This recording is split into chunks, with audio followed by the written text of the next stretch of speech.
And you're going to meet people who are cheerleaders. You're going to meet people who are going to try and run you over, and some will stick a knife in you. And at the end, you're going to turn around, bow down, and say thank you to each of them for showing you who you are and who you want to be. Because everybody comes to you for you, okay? But you just have to know which glasses to put on. So if you're busy, stuck in resentment, in anger and all that, you're going to miss it. But if you say,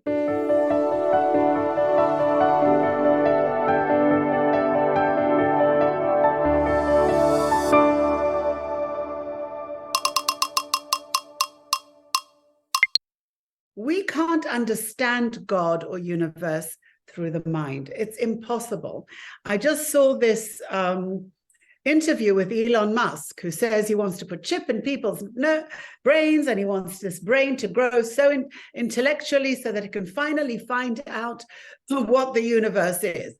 And I'm going to tell him that he's already failed, because there's no way that this mind, however intellectual it is going to understand what the universe is. It's beyond understanding. And because it's beyond understanding, the paradox means I have to know there's something bigger than me, just because I can't understand it. So when I wake up in the morning, something's happening me, and I cannot explain it. And because I can't explain it, it has to be bigger than me, bigger than the mind. And there is no answer in the mind. The only answer you can get is if you are joined with it through the heart. You can feel it, you can't see it, you can't understand it. Okay, that's when we become one. I have a question on that, and I really connected to what you said, but then like all these questions came up, and say to yourself, where do the questions come up from, if not from the ego mind? Exactly. So like when I try, let's say what Elon Musk is trying to do, or when I think that a lot of minds together can try to understand, you know, this one, like something that is above us, is that the ego? Like the fact that I'm trying to control and understand and think that I know it all, is that the ego like working in full power? Absolutely, because the ego mind is limited. And it can, you know, if you're looking at AI, at the artificial intelligence, it's still limited. Everybody's scared of it. But what can it not do? It can't tell you the now and the future. It's using data that it already had in the past. It can't give you the now and the future. That is something that's out of the box, out of the ego mind. Okay? God is unlimited. But the paradox is that I don't know what God knows.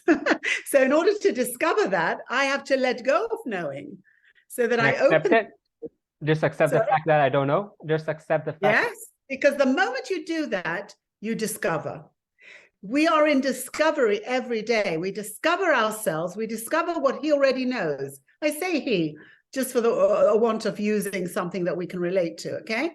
But that creator knows something about me that I haven't discovered yet, okay? Why would I go to something that's limited? I want to go to him. It means, though, that I have to let go of knowing that's limiting me from allowing myself to discover. So if we go back to the original story, the moment that fruit from the knowledge tree happened, that vessel couldn't happen anymore the way it was. So it had to break and become something else. And what happened was we all separated. In that moment, we became physical. The five senses suddenly appeared, and you know, the hearing, the smell, everything. We also have a sixth sense, but we didn't know how to use it. But in that moment, there was an imprint of DNA that happened, because there wasn't a DNA before. That DNA was the survivor DNA, because we became survivors the minute we left that, because before we were one, nothing to worry about. Now we're each on our own, trying to find how we're going to live in this life, okay? I need you to do something for me. I'm going to manipulate. I'm going to call it love, but it's going to be manipulated to try and get love, okay? We're in a needy era, okay? And a doctor needs a patient, a lawyer needs a client. Everything is based on need. So we're survivors. That imprint bore the ego. The ego was born in that moment, and he got into the driver's seat. And he started wanting, because the wanting comes from the ego. So where did God go? 1 minute we were one with him. Where did he disappear to? Sounds like we fired him. No, actually, he's under the radar. He actually is in the unseen world, the very world that created this as an idea. Okay? The ego wants to take credit for that. He says, oh, I made this. But where did you get the idea from?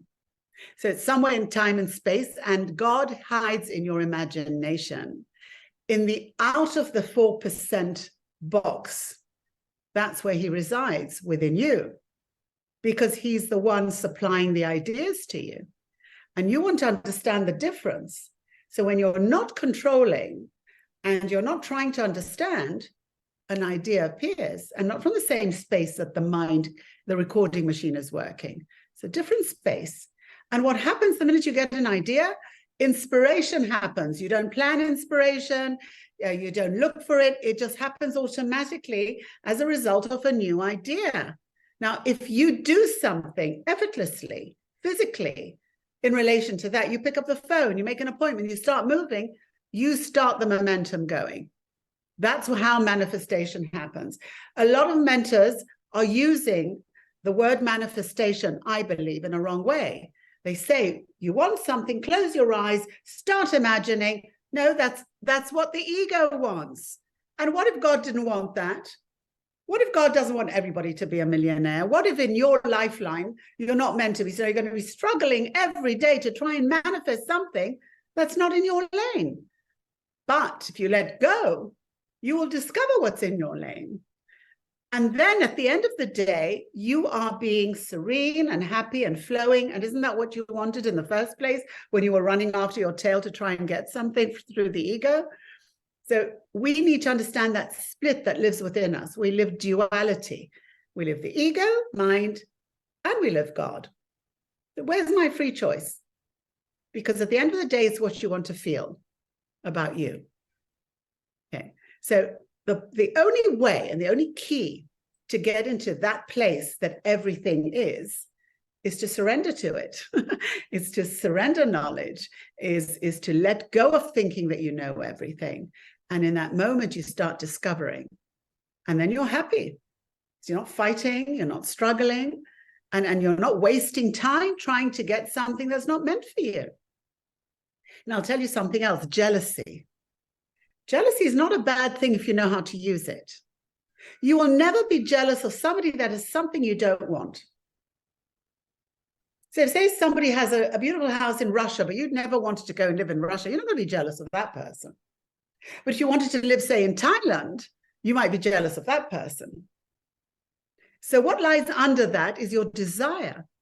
So it's a hint to show you that you actually have a desire. So if you use that wisely and you know it's a desire, you can leave the jealousy bit behind, which is a negative wavelength, and go for the desire. Now, if you have the desire, it was meant for you.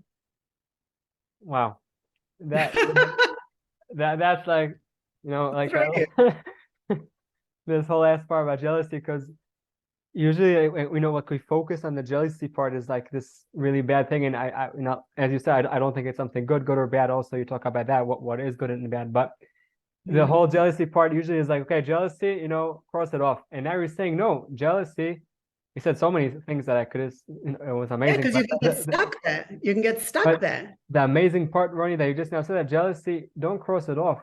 First, understand that if we're jealous for someone, like you said, maybe in Russia I don't want, but in Thailand I do, that means that that's a desire that I have. That's something that does that mean that is that something that also meant to be mine? Because you said because it came to you. It's not that necessarily that Thailand was meant for you. It's the desire of the inspiration that lies under the jealousy that you want. You want to feel something that you're inspired by that person. Right, but how do I know what's mine? Because you said before that I need to surrender and let go. So let's say now, okay, if I want to make this practical, I'm surrendering, letting go, even though it's the opposite. I would think that I need to know in order to get someplace, but you're saying, okay, I'm accepting that, surrender, let go. And now this jealousy comes towards someone. And is that, like, how do I know what exactly over there belongs to me? What does that want for me in that? Okay, so this is interesting. When you let go, everything meant for you starts appearing. So if jealousy shows up, it's bringing with it a hint of your desire. Okay? But that's coming from a different space. So the ego would call it jealousy. And on the spiritual side, we'll call it desire. We want to be able to use the ego as a friend, not as an enemy, because everything you resist persists and everything you accept dissipates. So if you're looking at the ego and you're using, we have a terminology in the Bible that says ezer kenegdecha, which means there are a lot of characters that come into your life. You come into this world and you're going to meet people who are cheerleaders. You're going to meet people who are going to try and run you over, and some will stick a knife in you. And at the end, you're going to turn around, bow down, and say thank you to each of them for showing you who you are and who you want to be. Because everybody comes to you for you, okay? But you just have to know which glasses to put on.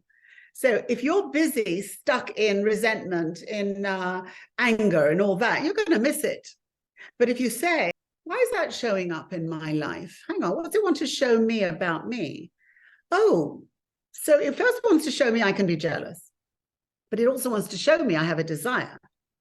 And it also wants to show me that the trait that I don't like in the other person, I hold within me.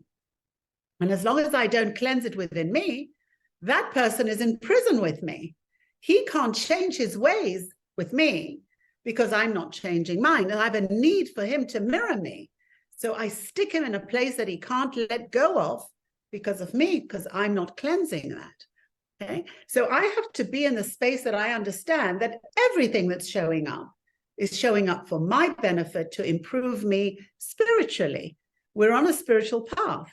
So on the mundane level, you will say, so he's a professor and he's an artist and he's a that and she's a that, but their lesson isn't about being a professor. Their lesson is a spiritual path, and they're going to use what we call props. They're going to use the nurses and whatever it is that around the surroundings as their workshop to improve their spiritual path. Okay, because that's the lesson we've come to learn. We're going to use it through the things that we enjoy. So God's going to give you a gift. He's going to say, I'm going to give you the gift of drawing or something, because I want you to enjoy yourself while you're working or while whatever you're doing. But I want you to understand that everything is going to be a reflection of you. And what we really, really have to get, that in this era, it does not resemble any other era. This era is a cleansing era. That's all. We each have to accept that we're on a path. We don't know what the result is yet. We're on a path. And we've got to accept that we're in it. We're in the path at the moment. We're in the process. And we're looking, look at our country. Look what's happening right now. This is the Tower of Babel. Babel in Hebrew means bilbul. It means confusion.